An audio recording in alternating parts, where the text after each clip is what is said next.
In this video I am going to tell you how you can freeze or unfreeze panes, row or column in MS Excel. So this is my MS Excel. You can see these are the options at the top. So you can freeze any row or column. For example, if you want to freeze this row, so I will select one bottom box from here and I will go to view, and there is an option of freeze panes. I will select freeze top row, so it is freezed. So you can unfreeze it anytime.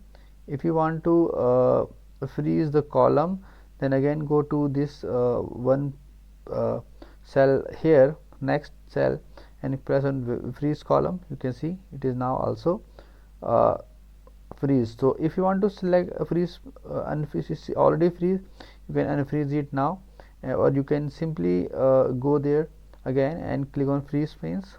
So it is now the pane is freezed.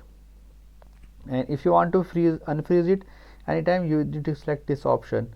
For row and column as well, you can just tap on this and freeze panes, and it will automatically unfreeze row, column, or anything you want to do it. It's very easy.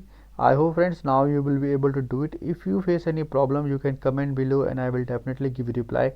If you find this video helpful, just hit the like button, also subscribe my channel for upcoming videos.